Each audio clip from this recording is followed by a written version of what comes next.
Hello friends, uh, let's begin the lecture number 22 of Advanced Thermodynamics. Like we discussed in the last class, in today's class we'll be actually looking at the concept called exergy. Exergy is a concept which is possibly the culmination of the second law of thermodynamics, basically fulfilling what Sadi Carnot set out to do when he first developed the concepts of second law.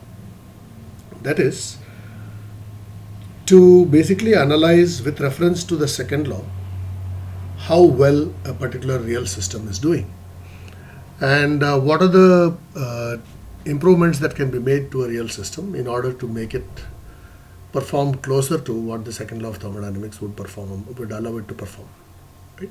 So the best possible performance of a system is limited by the second law, but then real systems don't perform as well as permitted by the second law but perform much inferior.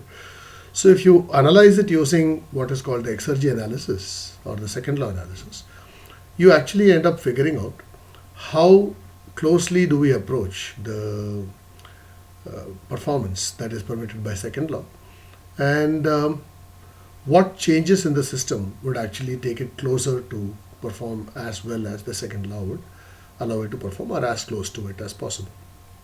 Okay, so that is basically the idea of exergy analysis. So let's understand the concept of exergy, which basically incorporates the concepts of the quality of energy and the amount of work that can actually be produced from a given amount of energy and so on. So let us take a simple example. Let me go to the whiteboard.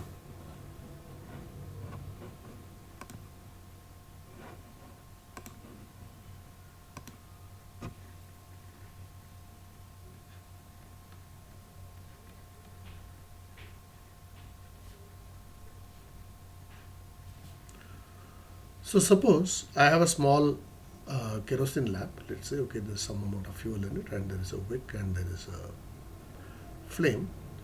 Okay, and this is in a large environment, maybe let us say a large room, okay, which is completely isolated from the surroundings. So though no heat or no work crosses this boundary. So this is, let us say, an isolated system which consists of a lamp with some fuel which is lit to burn, and the air that is used for the combustion. So initially there is a certain amount of energy that is available in this fuel, which is converted into thermal energy in the combustion, and there is the flame that is present, and at the end the fuel is exhausted, and the flame goes out, and this whole space is filled with combustion products plus the air in a dilute form, which is probably slightly at a higher temperature than what it was at the beginning. Okay. Since the system is isolated, no heat or work crosses the boundary, and therefore the total energy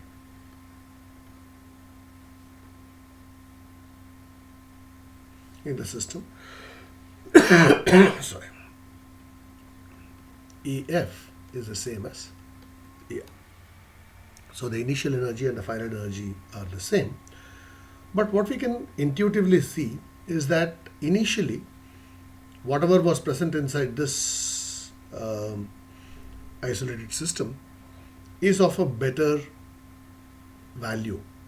Okay, because there is some fuel in it, you could have used that fuel for producing some amount of work. Maybe let's say you put it in an engine, and the engine gave some output power or output work, or you use the fuel to heat some water, make it steam, and use the steam for producing some work in the turbine and so on. So whatever this fuel contained is a quantity of energy that could have produced a larger quantity of work. Whereas in comparison with that, if you take the final system where there is a slightly warm air, which may be a couple of degrees or 1 degree more than the initial temperature, then this energy, even though the quantity of energy is the same as before, has much less value because you could possibly not produce as much work out of it. Right? So the quality of energy has been irreversibly reduced by the combustion process.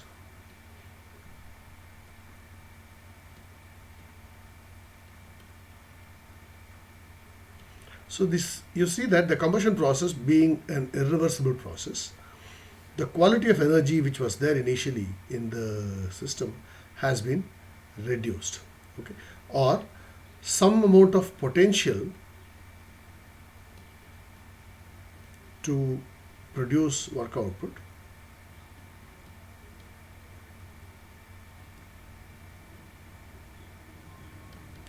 is destroyed by irreversibility.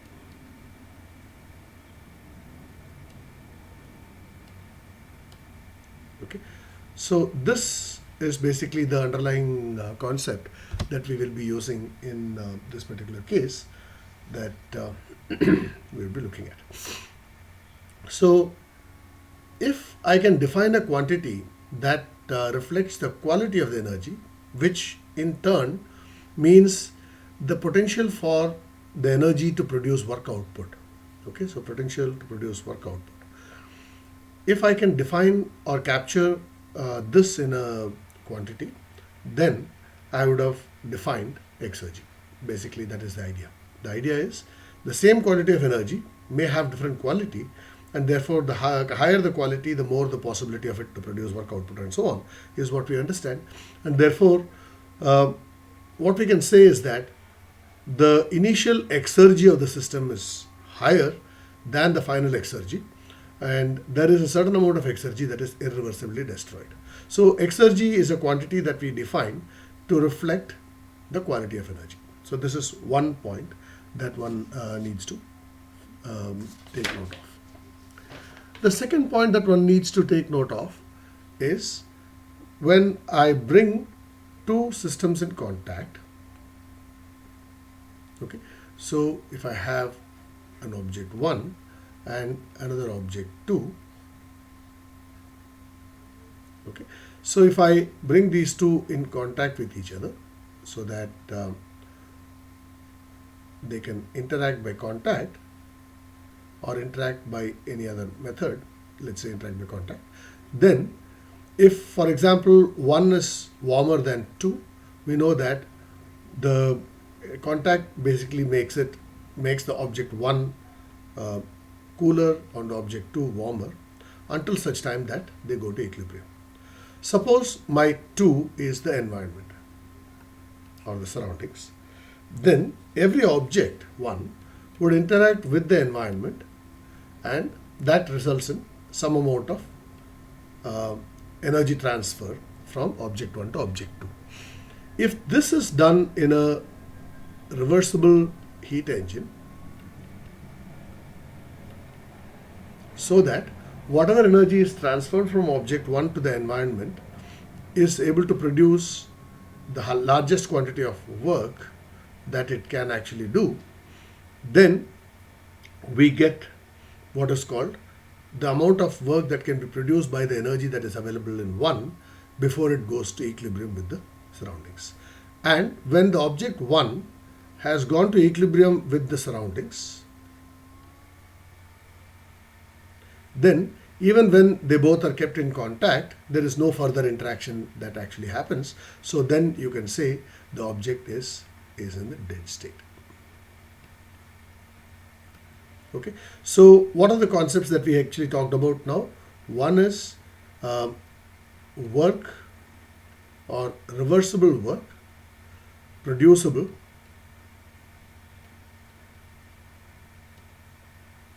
from energy in an object. Okay, so this is one quantity that we talked about. Two we talked about is the dead state.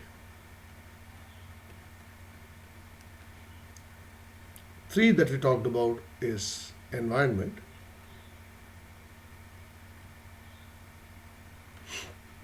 So if an object or a system has a certain amount of energy so that its state is different from that of the surroundings, then there is a certain amount of interaction that is feasible between the object and the surroundings that can produce a certain amount of reversible work.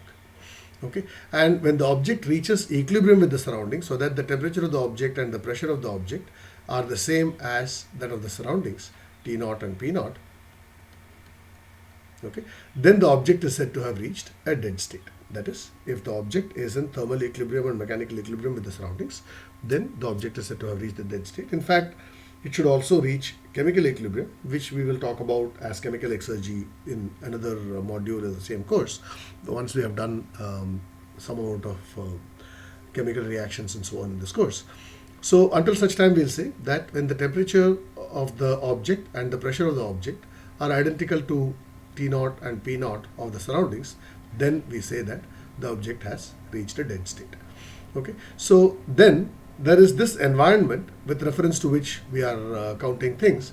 So the same object with the same amount of energy can have different amounts of reversible work that can be produced under different conditions of the environment. Okay, so this is something that is also evident when, for example, a power plant operates in summer when the ambient temperature is like 40 degrees Celsius or 35 degrees Celsius. Then its heat rejection is much more and therefore for the same amount of heat added in the boiler, the work output of the turbine is reduced. But when the same turbine or same boiler operates at the same steam inlet conditions in winter, when the ambient temperature drops down to about 10 degrees Celsius, then the amount of heat rejected is less and the amount of work produced is more. So for the same steam with the same state and the same mass flow rate, the work produced can be higher in the case of a different ambient conditions. So the reversible work producible by the energy contained in the system is not just the property of that system alone, but is also a property of the environment or the reference state. So the environment constitutes what is called the reference state for defining exergy.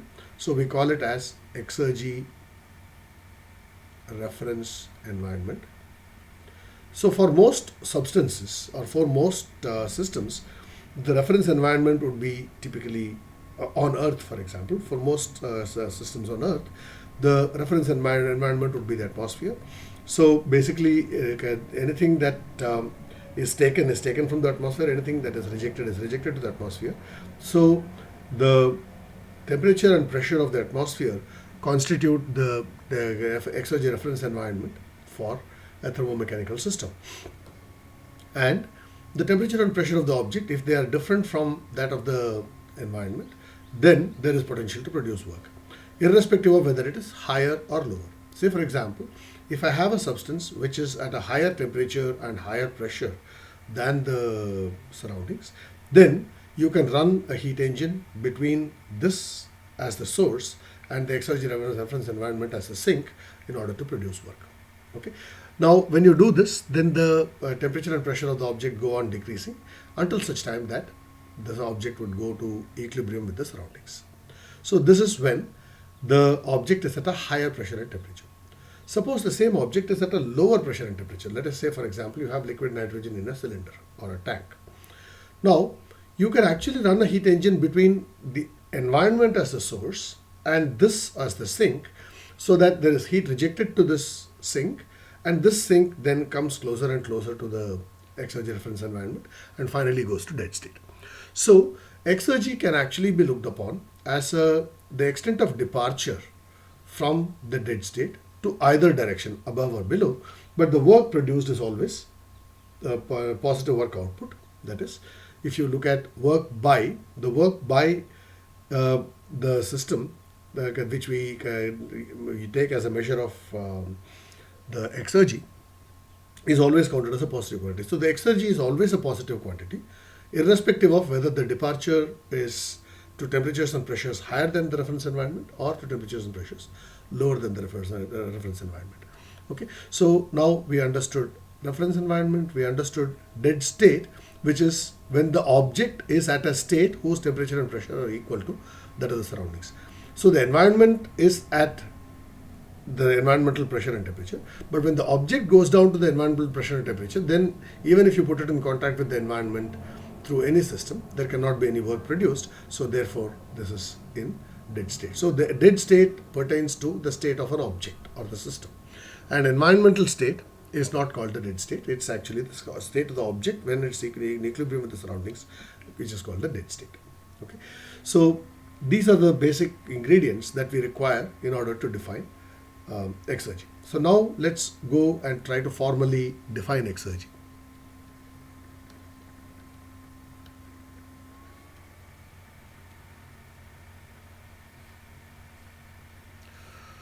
So in order to define exergy, we basically say that the reference environment whose conditions are T naught and P naught, we say that it is very large in extent so that its intensive properties do not change. That is, its temperature and pressure do not change. It does not mean the extensive properties do not change. For example, the internal energy U of the environment will change if there is a heat rejection or a work output from the system to the surroundings. Similarly, the volume of the environment can change if there is a displacement of the boundary of the system. The volume of the environment can change. So these are extensive properties. And but even though the internal energy of the surroundings is changing, the change is so small compared to the internal energy of the surroundings. So if I have a delta UE, this delta UE is much less than UE, so much so that the temperature or the pressure of which this is a function can be taken to be constant. They don't change. Similarly, the specific internal energy UE, which is capital UE by M, let us say, is a constant. Similarly, the specific volume VE, which is the volume divided by the mass of the surroundings, which is really large. So we say that the changes are so small as compared to the actual values that you can take the intensive properties of the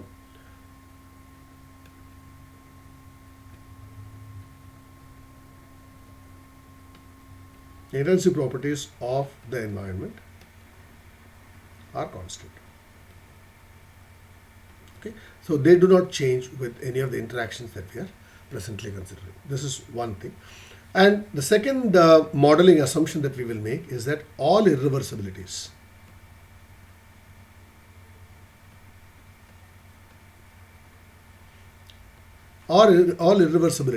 are taking place in the system or its boundaries. So we say that environment has no irreversibilities.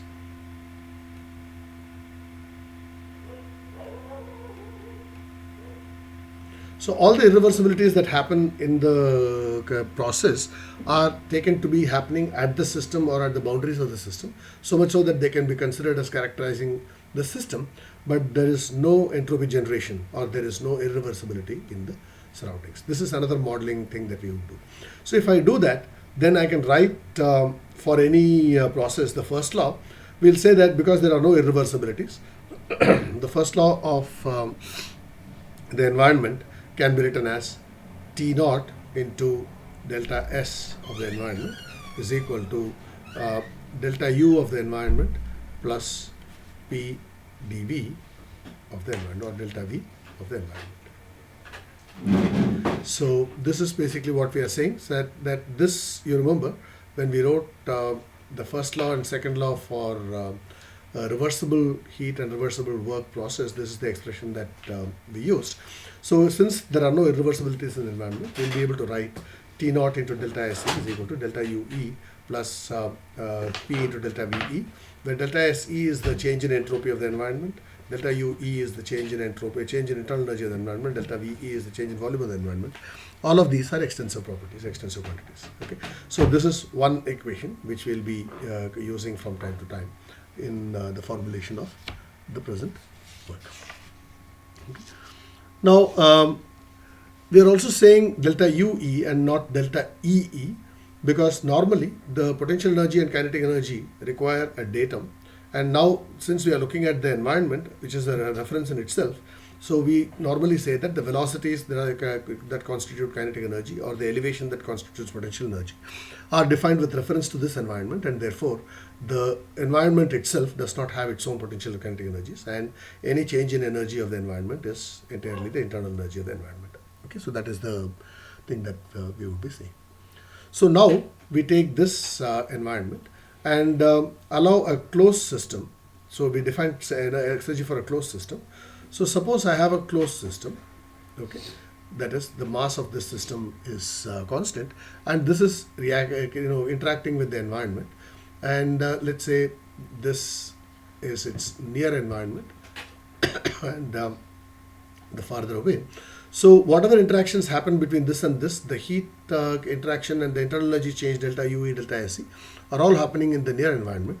The far environment would only get, if at all there is any work output that goes from here. So if I write this as the system and this as the environment, okay, then we can write the first and second laws for the combined system, which is the system plus the environment.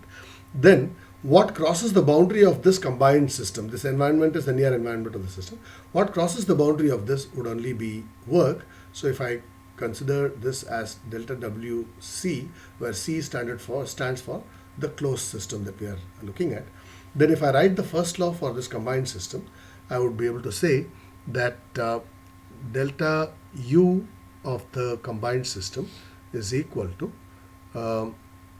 this delta WC, let's say, by, okay, so this will be actually delta U is delta Q in plus delta W on, so it will be minus delta WC by, okay, it's actually delta WC on, which is minus delta WC by.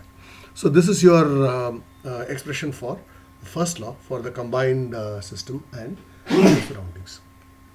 Now in this, this delta U actually can be written as delta EC, because the system can also have potential kinetic energies. So let me call it as delta EC. What is this delta EC?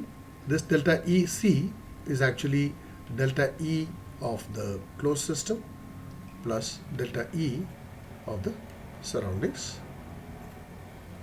Okay, and we said that delta E of the surroundings would only be delta U of the surroundings, and delta E of the closed system can actually have delta U of the closed system plus delta PE of the closed system plus delta KE of the closed system plus delta UE. Okay, so this is basically the expression that we would write. Now in this, if I try to look at this expression, then this, if I allow this closed system to do work such that all its energy is exhausted and it eventually comes to dead state, then if U naught is the energy of internal energy of this system when it reaches dead state, that is a final energy, and initial energy of the system, let us say, is U, then the delta U CS will be the final minus initial, which is delta U naught minus U. So I can write this as U naught minus U of the closed system plus the potential energy plus kinetic energy of the system. We can just keep it that way. Okay, delta PE of the closed system plus delta KE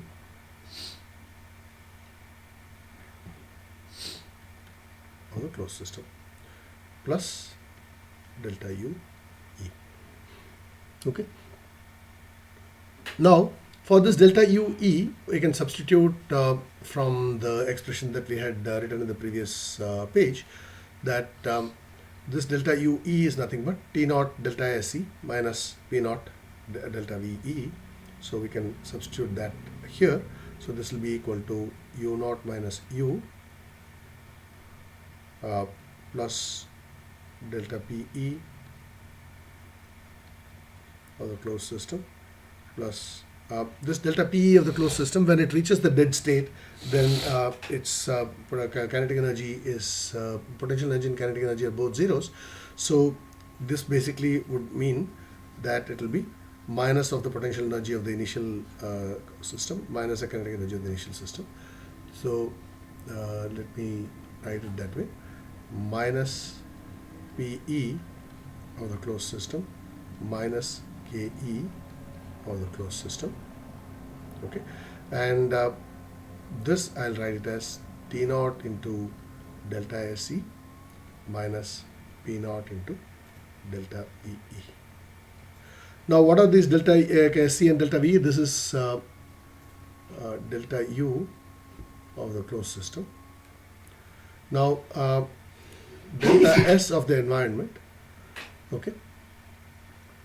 We can say that the delta S of the combined system, delta S of the combined system is equal to delta S of the environment plus delta S of the closed system, which is nothing but this closed system delta S will be delta S E remains the way it is, delta S of the environment.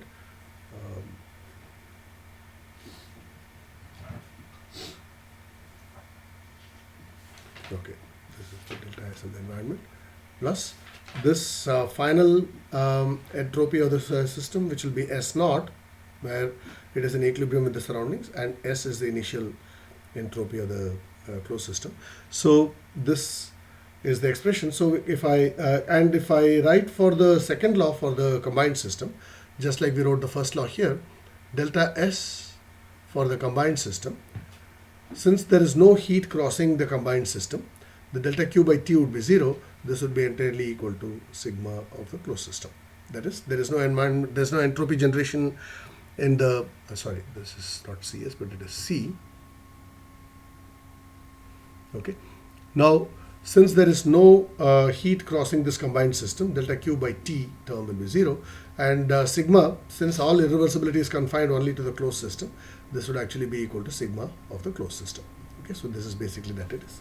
So sigma of the closed system is on this side. So I can write this delta SE as equal to, this will go to the other side, so it will be S minus S naught, okay, plus sigma of the closed system. Is that right? So this delta SE I can substitute from here. Similarly, delta VE will actually be equal to the final volume, which will be the volume of the system when it is in equilibrium with the surroundings, V naught minus the initial volume, V. Okay, so if I substitute all of this into this expression, you get U naught minus U minus PE of the closed system minus KE of the closed system. Okay, and this will be plus T naught multiplied by this one, S minus S naught plus sigma of the closed system. This will become a plus. I'll make this V naught minus V into V minus V naught. So this will be plus P naught into okay, P naught into V minus V naught. Okay, so that will be your expression. So then this delta E of the combined system is, we said, a negative of work done by the combined system. So if I write that expression with the minus sign,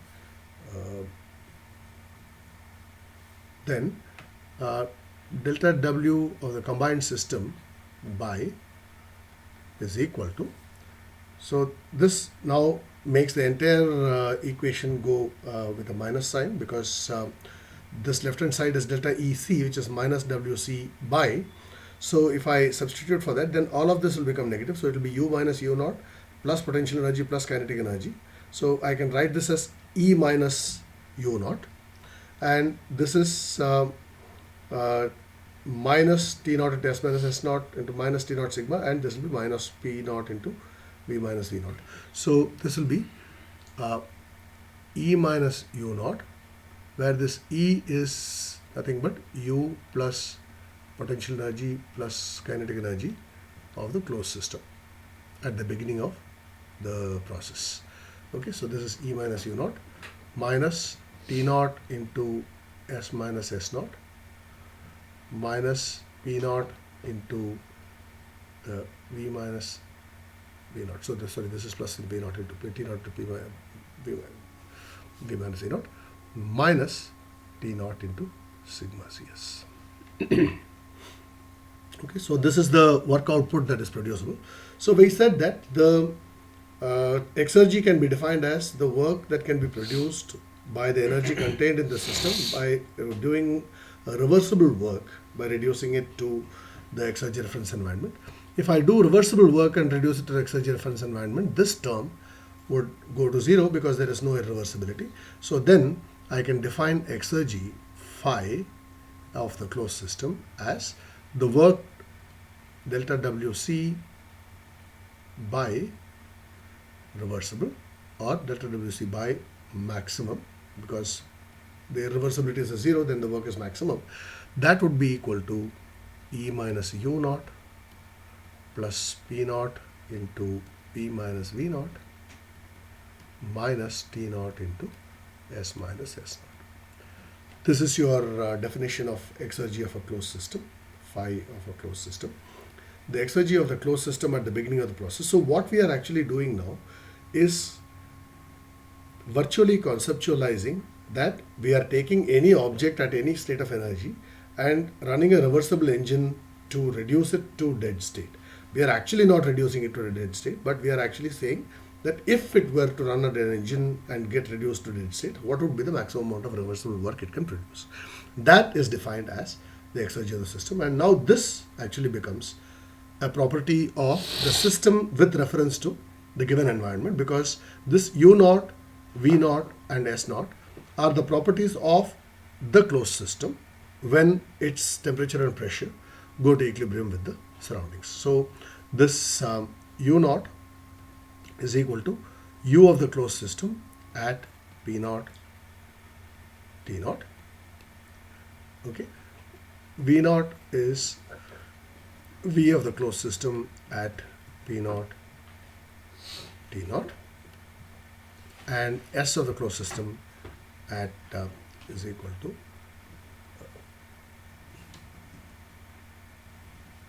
S of the closed system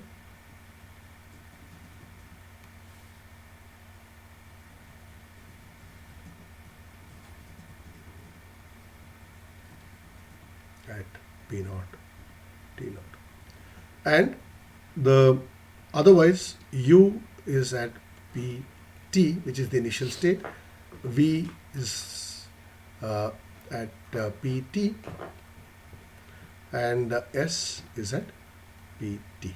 So if a system at temperature and pressure P and T, you want to calculate its entropy, its Exergy with reference to an Exergy reference environment whose temperature and pressure are P naught and T naught respectively, then it can be calculated using this, where this E contains U as well as the potential energy and the kinetic energy of the object at the beginning of the process.